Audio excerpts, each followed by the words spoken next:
Welcome, Sagittarius. This is your weekly Teroscope reading for January the 2nd through to the 8th, 2017.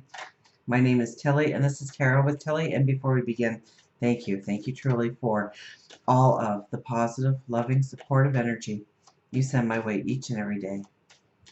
Now, let's see what the energy is going to be for you this week.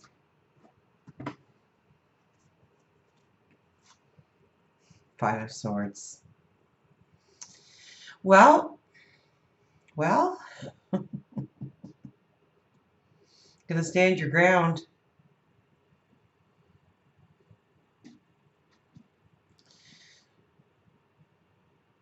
You know, Steve Judd said, Sag, I've got some really bad news for you, and that is that Saturn is in your sign all year.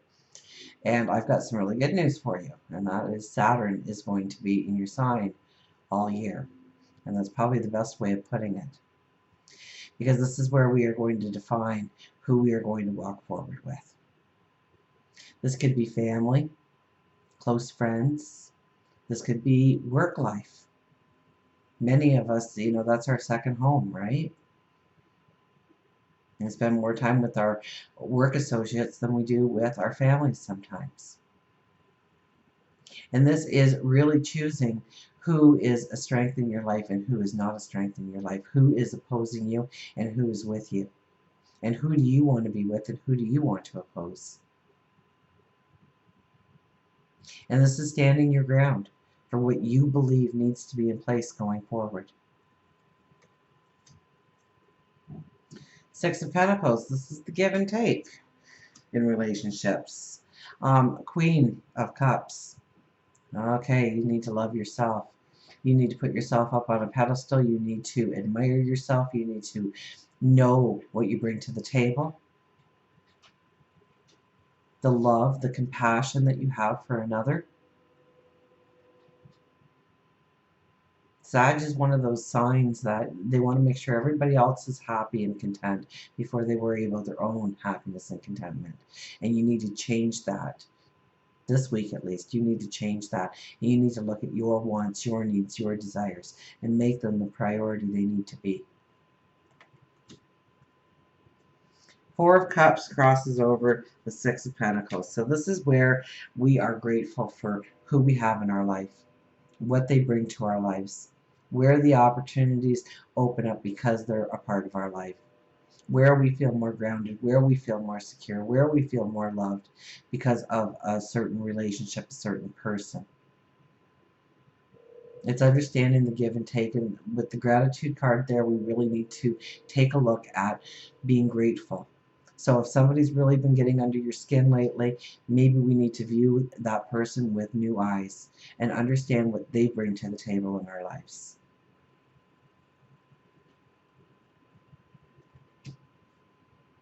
Justice is our underlying energy. You know, you are really going to be shown how to bring in the balance, to bring in the love, to bring in the balance, to bring in the harmony, the peace of mind. So journaling would be important this week, writing down your ideas, your thoughts of how to make that a reality, of how to bring in the balance. Maybe it's within the home. Maybe it's something, a group within the neighborhood. Maybe it's at work. Maybe it's getting your career going or taking it to the next level. But I'm getting this more of you really need to put yourself as a priority. Your balance, your peace of mind, your happiness, your joy. And you are going to be given clues. You're going to be given thoughts that will propel you into what you want as a way of life when it comes to other people in your life, when it comes to who stands beside you and who doesn't. You know, this card is, you could perceive somebody as a friend and they turn out to be an enemy this week. You could perceive somebody as an enemy and they turn out to be, excuse me, a very dear friend that has really been advocating for you this whole time. Excuse me. The Fool is our overriding card. You know, this is a new path opening up to you. This fuels the excitement. This fuels the adventure in you. And you are the adventurer of the signs, aren't you?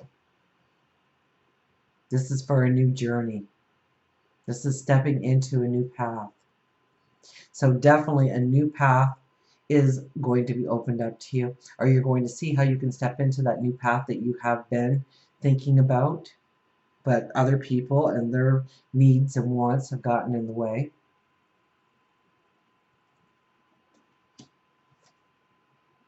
We have the Two of Wands with the Moon.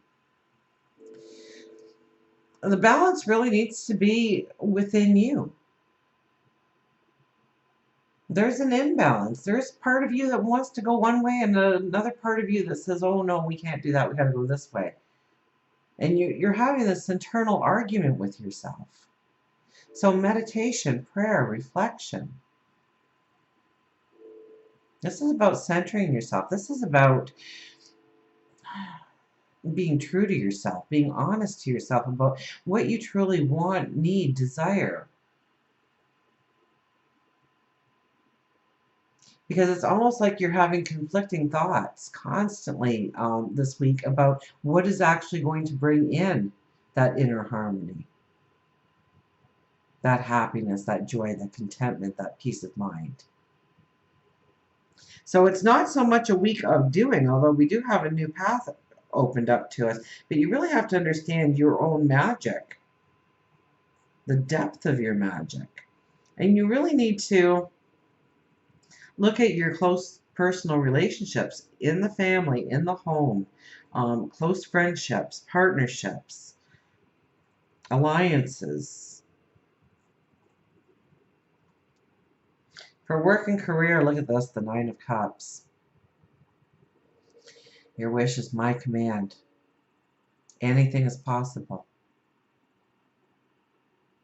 Now, the power, the secret, right? The secret, wishing.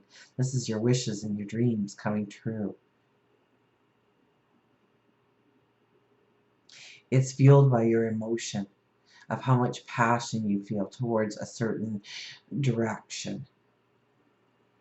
Maybe it's starting your own business. Maybe it's going for a promotion. Maybe it is going for a new job, a new career, creating all the money and more that you've ever wanted. This is your dreams, your hopes, your desires. This is telling you to grow them, to step into them, to believe in yourself, your capabilities, and manifest them. Love, relationships, Five of Cups. You can't go back in time. You can't change what's happened.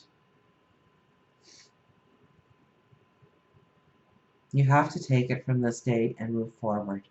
You have to look at what you can do today to have a positive effect on your relationship of tomorrow.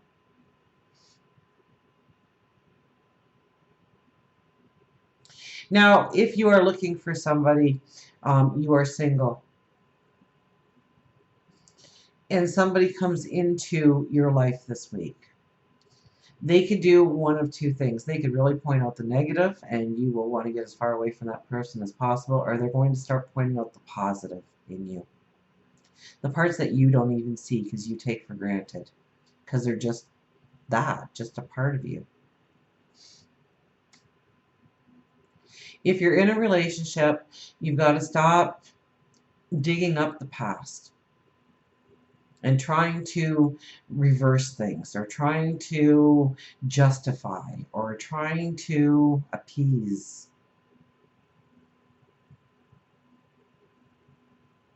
Stop putting energy on the past of what was once broken. Maybe it can be fixed, but it's not through this kind of digging up kind of energy.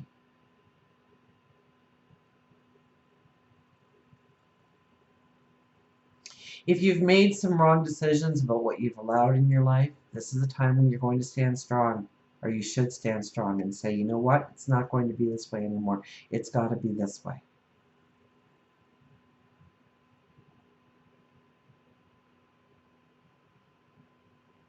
Could be a child staying too long in the household. And it's time for them to move on, and you've allowed it. And now they're not paying rent. And now you're starting to do their laundry again.